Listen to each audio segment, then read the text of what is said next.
Sita road में library जी अहमियत ऐं किताबनि जी अफ़ादियत खे उजागर करण लाइ तइलीमी सेमिनार कोठायो वियो, जंहिंमें सीता रोड में नौजवान GM पंवर तरफ़ां क़ाइमु कयल अलबेरूनी लाइब्रेरीअ खे 1 साल पूरो थियण जे ख़ुशीअ में तइलीमी सेमिनार कोठायो वियो, जंहिंमें सीता रोड ऐं सिंध जा अज़ीम उस्ताद ऐं अदब सां लाॻापियल शख़्सियतूं doctor Tahmina Wahid, madam Rafat Abro, madam Humaira Noor, sir Imtiaz Ali Solangi, sir Sikandar Ali Panwar, sir Ashiq Hussain Soomro, sir Zamane Azam भट्टी ऐं ॿियनि शिरकत करे खिताब कयो।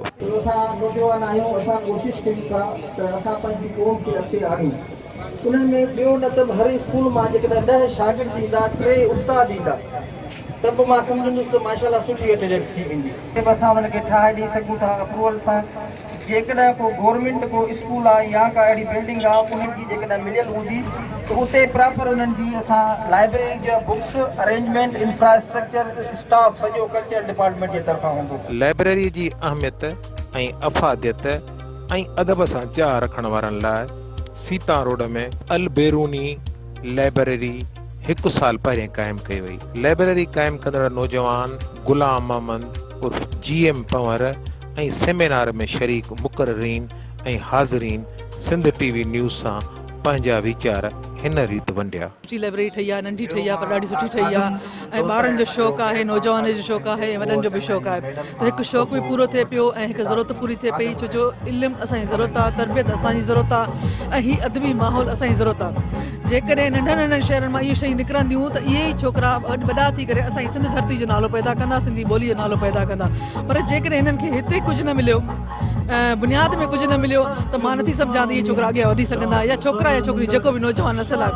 त सुठी ॻाल्हि आहे त तव्हां नौजवान जेके बि आहियो सभिनी हिकिड़ो बहितरीनु कमु कयो आहे ऐं तमामु सुठो कमु कयो आहे। मां तव्हांजे कम खे एप्रिशिएट कयां थी पई ऐं दुआ गो आहियां त तव्हांजो इहो जेको कमु आहे सॼी सिंध ताईं पखिड़े ऐं तव्हांखे ॾिसी हिकिड़ो मिसाल पैदा थिए ऐं मिसाल सॼी सिंध ताईं वञे ऐं सॼी सिंध में हर नंढे वॾे शहर में जेकॾहिं लाइब्रेरी हूंदी त मां सम्झां थी पई त असांखे ॿाहिरीं मोटिवेशन जी ज़रूरत कोन्हे का, असांखे ॿाहिरे माण्हुनि जे लेक्चरनि जी ज़रूरत कोन्हे का, सेमिनारनि जी ज़रूरत कोन्हे का। असां पाण एतिरा भड़ थियूं जो असां पाण ॿाहिरे अदब खे पढ़ूं, पंहिंजे अदब खे पढ़ूं ऐं पंहिंजे अदब खे पंहिंजे लाइ इस्तेमालु करियूं, पंहिंजी ॿोली लाइ, पंहिंजी धरती जे लाइ। किताब हिकिड़ो ज़ेवर आहे ऐं किताब हींअर असां खां वधीक जेके डेवलप मुल्क आहिनि जिते एंड्रॉइड खां वधीक टेक्नोलॉजियूं हूंदे बि पोइ उते हार्ड कापीज़ में बुक्स जूं लाइब्रेरियूं आहिनि। इवन हर यूनिवर्सिटी वॾे खां वॾी यूनिवर्सिटी हुजे, हे नंढड़ी हिकिड़ी सुठी कोशिशि आहे। ऐं मूंखे सीता ते या सीता जे नौजवाननि में तमामु घणी उमेद आहे। माशाल्लाह सुठो कमु कयो अथनि, हिकिड़े साल में जेतिरो बि हुननि कमु कयो तमामु बहितरीनु कमु कयो। अलबेरूनी लाइब्रेरी जो 1 साल पूरे थियण खां पोइ जेके नौजवान दोस्त आहिनि उन्हनि तमामु घणो सिखियो आहे ऐं निहायत शुक्रगुज़ार आहियूं जेके कराची खां अदीब ऐं जेके अदियूं आहिनि इन प्रोग्राम में त सीता रोड खे नौजवाननि खे कुझु असीं ॿुधायूं जेके तव्हांजे साम्हूं आहिनि। ॾाढो सुठो शुक्रगुज़ार, ॾाढो फर्स्ट क्लास प्रोग्राम हो। असांजी लाइब्रेरी अलबेरूनी खे 1 साल पूरो थियो आहे, उन जी ख़ुशी में ही सेमिनार कोठायो वियो आहे। हिन जो मक़सदु इहो आहे त सिंध जा नौजवान, सिंध जा जेके शागिर्द आहिनि उहे हिन तइलीम खां तमामु घणो दूर आहिनि, परे आहिनि, उन जा सबब काफ़ी आहिनि। उन हवाले सां असां ही अदीब दोस्त असांजा जेके लेक्चरार आहिनि कराची खां आया आहिनि, असां उन्हनि खे घुरायोसीं।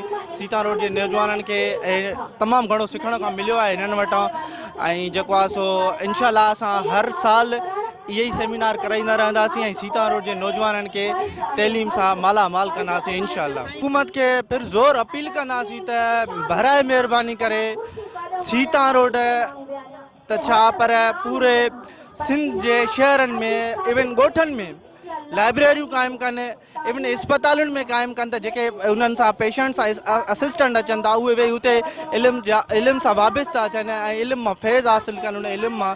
ऐं आहे इल्म सां ई ज़िंदगी आहे, इल्म सां ई शऊर पैदा थिए थो, इल्म सां ई इंसानु जेको आहे इंसानु बणिजे थो। असीं अलबेरूनी लाइब्रेरी वारे सथ खे सलाम पेश था करियूं जिन सीता रोड में अहिड़ो ज़बरदस्त शानदार प्रोग्राम मुनक़िद करायो आहे जंहिंमें ॿाहिरां आयल असांजो महिमान अदीबाऊं लेखिकाऊं उन खां पोइ जेके वकील दोस्त आहिनि उन खां पोइ जेके अदीब आहिनि उन्हनि अचे जेको असांजे सीता में जेको लेक्चर कयो आहे तालीम ते लाइब्रेरियुनि ते असीं सलाम पेश था कयूं, असीं जस ॾियूं था सलाम। त दुनिया केतिरी बि तरक़ी छो न करे एंड्रॉइड स्मार्टफोन सेट्स, जदीद कंप्यूटर ऐं ॿियूं सहूलतूं मौजूदु हुअण बावजूदि किताबनि जी अहमियत दुनिया जे कंहिं बि मुल्क में घटी न आहे। हार्ड कापीअ जे सूरत में मौजूदु दुनिया जे लाइब्रेरियुनि में लखें किताब इल्म जी प्यास उझाइण लाइ इल्म जा प्यासा लाइब्रेरियुनि जो रुख कनि था।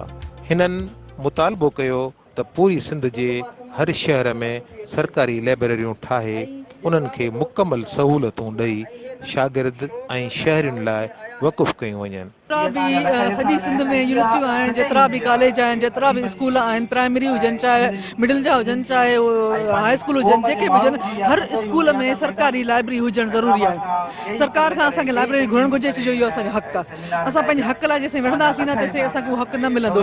ॿी ॻाल्हि, जेसिताईं हुकूमत ॾे ज़रूरी न त असां सरकार जे आसिरे वेठा हुजूं, त पर जेकॾहिं जीअं जहिड़ा छोकिरा आहिनि, तव्हां जहिड़ा नौजवान नसल आहे जेका सोचे थी, जेका ॻाल्हाए थी, जेका घुरे थी पई, त तव्हां पंहिंजे ई हिन ते सहारे ते, पंहिंजे ई आसिरे ते जेकॾहिं असां शुरूआति करे छॾियूं ऐं पोइ असां गवर्नमेंट खे चऊं त असां हीअ शुरूआति कई आहे, हाणे इन खे सरकारी लाइब्रेरी जो दर्जो ॾिनो वञे, त मां सम्झां थी असांजो हिकिड़ो जेको थोरो जेको प्लेटफॉर्म आहे उहो अगरि ठही वियो ऐं असांजो बुनियादु ठही वियो त सरकार खे मजबूर करणु को ॾुखियो कोन्हे को करे सघिजे थो। हिते जेके MP आहिनि, MNAs आहिनि, उन्हनि खे चयो वञे त असांजे हर स्कूल में, हर कॉलेज में, हर ॻोठ में, हर शहर में जेकॾहिं हर तालके में असांखे लाइब्रेरी मिली वई त मां सम्झां थी असांखे अधु इल्मु मिली वेंदो। हिन लाइब्रेरी मंझि काफ़ी नौजवाननि जी ज़हनी इख़लाक़ी तरबियत थी आहे ऐं हुननि खे अॻिते वधण जा हिकिड़ा शानदार मौक़ा मिलिया आहिनि।